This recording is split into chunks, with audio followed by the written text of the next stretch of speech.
Welcome. Sunny day, hot day.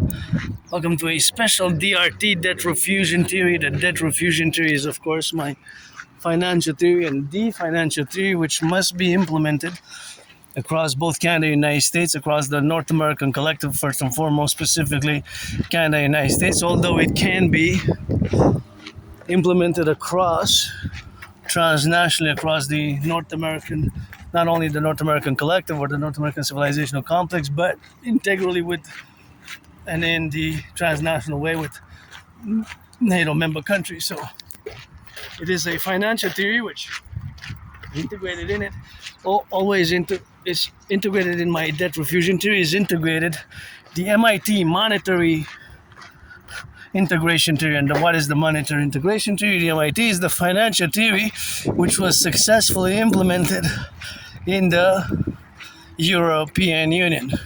In the 90s, many countries, Germany, Italy, France, and many other countries, they basically fundamentally destroyed, if you will, their national central banks.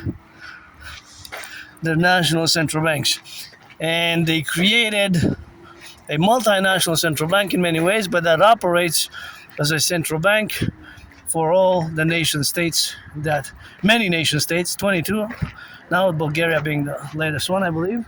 Bulgaria is the latest one, always got to double check because it's an evolving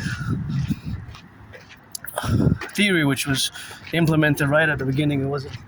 It evolved from the 50s, from the Maastricht Treaty. I'm not going to go into the history of the creation of the ECB and the Schengen zone and the post-Second World War Europe economic integration of the European Union. But nonetheless, the European Central Bank functions as a central bank and issues the currency known as the euro. And what is money? Money is fundamentally a unit of exchange, right? It's to buy, sell services or goods. And before I do proceed, I want to say my gratitude today, although I'm myself paradoxically financially stressed, because you know that I have AS, Asperger's syndrome, which is high functioning autism, and ASD1, autism spectrum disorder. ASD1 and high functioning autism is the same as Asperger's syndrome. So they are, of course, they all mean the same. They all represent the same condition, different terminology to use to refer to the same condition which I have, which of course is something that I have been improved greatly in my social skills, because that's where many problems fundamentally lie for us Aspies, and I'm part of this tiny small minority of citizens. Less than 1% of the population of the world have AS, Asperger's syndrome, or ASD1, autism spectrum disorder level 1, or high or higher functioning autism is also called higher functioning autism. So due to my special interest being geopolitics, when you learn geopolitics, and myself, I am an independent geopolitical theoretical philosopher as well, then you have to have a little bit of knowledge about commerce, business, international trade, import, export, and finance and economics. So my expertise is not really finance economics, but it is geopolitics. However, when you study geopolitics, you have to have some knowledge and skills as it relates, of course, to finance and economics. So again, my debt refusion theory, I have to stress and repeat that it must be implemented Canada and United States simultaneously, ASAP, because not only myself do I find myself in a financial stressful situation. My only stress really now is financial, but I have to be thankful, because paid my rent, paid my electricity bill, and I love yellow flowers such as these ones, so always they put a smile on my face. But paid my rent, paid my electricity bill, got some pretzels at home, and got some soda, and pretty joyous. It's just that fundamentally my financial stress has been for years, because in my community, Aspies like myself, the problem is that we get the jobs, but we have a problem keeping them because we're different. Aspies, we're different, I'm different, and this difference can often cause misunderstandings and miscommunications with the neurotypical world. As language has to be really more precise and direct, and as much precision and detail in the language as possible. And some of us might be better at text, writing or reading text, or communicating via text or reading, rather than more verbal, although I certainly improved in social skills. So Thank you to my anonymous friend again. If I make $1 million, $1 billion, I'm gonna give her half. And of course, I have to mention that 1/3 of this theory, this inspiration, comes from a book which I was gifted for the holidays, Christmas, Xmas, 2018. I was gifted a book, a bit conspiratorial, but very straight on point in finance and business and banking. It had accurate financial information, but it was a bit conspiratorial, and part of it was inspired me to create the DRT with its many calculations back then, because I was already foresaw that both the public and the private debt and the interest paid on the debt servicing will attain a unsustainable level. And even more than 3 years ago, I believe 2023, around March, May 2023, I was already warning and asking through the questions and warning that the debt levels are growing due to COVID, and that our programs which were implemented during COVID will have a reverberation, and that the debt servicing, the interest, will become a problematic and burdensome reality, because we will not be able to sustain to pay it. And so as we are now today, of course, the debt levels are fundamental. The interest, rather, the debt itself is not a problem necessarily. It's just when you have the debt servicing, which is also the interest levels can become problematic, because they can of course hit hard the purchasing power of individuals and even organizations and institutions.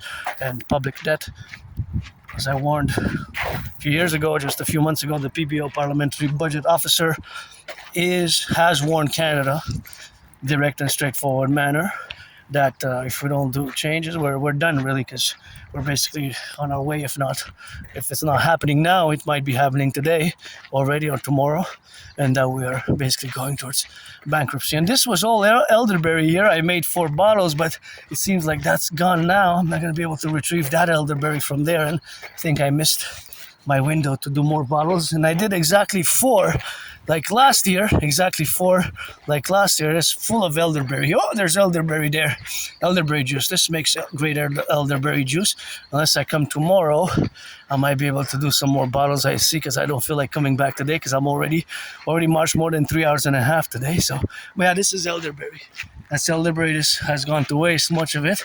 Well, there's still some up there, but the most of it is gone. So the flowers, elderberry flowers, you put them in water, and it gives you juice. You let them ferment between 4 and 11 days, I would say. Even more, if there's no more, just not less than a week. A week minimum. Do a week minimum and then taste it and see. But that's also elderberry anyways. So I warned about the current situation, and Canada we've been deteriorating. Even in food bank usage has more than doubled. The food bank usage has more than doubled. Even people with salaries have now resorted to food banks, and the homelessness and the crisis of the homelessness. I never heard anything like that before. I never, for my memory, as long as I can remember, past 12 years,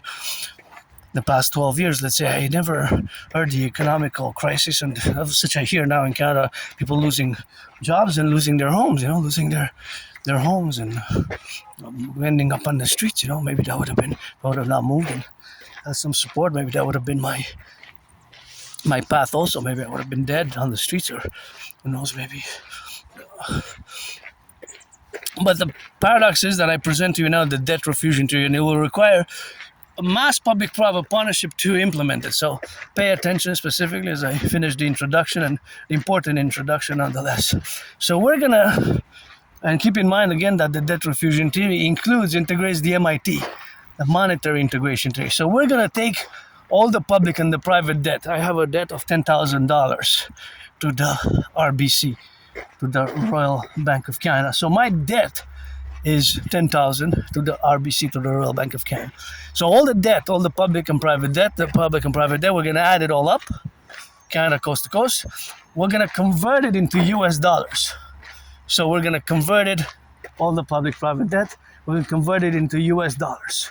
By the way, you can come pick some berries here. There's berries, see?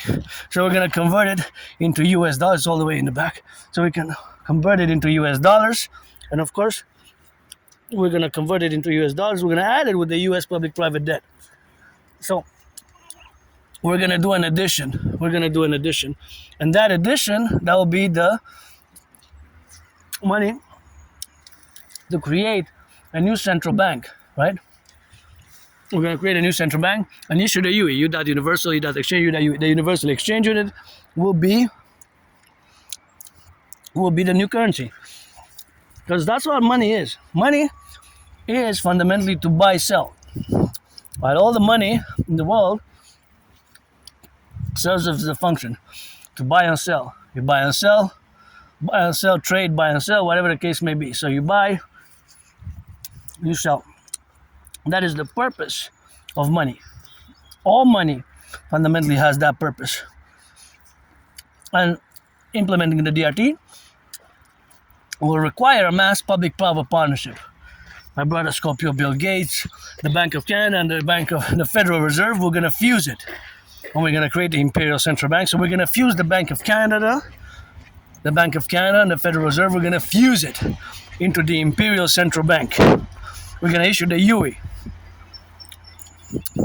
And of course, we're going to have the UE as we have money now, but whatever is going to be the value is going to be the value of the US dollar at that point in time. Right? So we're going to get rid of the border,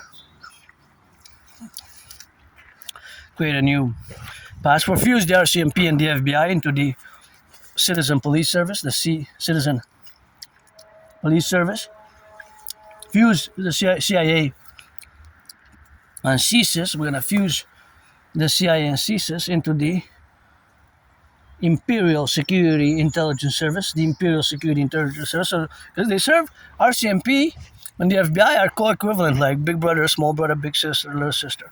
So also CIA and CSIS in many ways. And they do a great census. We're going to mass finance. This will enable us to mass finance the reconstruction of our highways, bridges. We're going to mass finance fitness. So it will enable us, this DRT will enable us for a mass SSSD complex to establish the public-private partnership and the mass SSSD complex. So a security, service, and defense complex. SSSD, security, service, and surveillance and defense. SSSD, triple S, security, service, and surveillance and defense complex. We're going to mass finance fitness, mass finance tourism as well. All citizens of our Imperium will have credited four times a year for every season, spring, summer, spring, of course, autumn, spring, summer, winter. We're going to credit all who are 16 and over, 4 days, basically 4 nights, travel, lodging, food included everywhere. So food, travel, and lodging. This will enable us to have an imperial esprit de corps, where activities such as dancing, all fitness activities, sports activities, recreational activities will be financed. That's a mass tourism, imperial tourism protocol. So that is the DRT.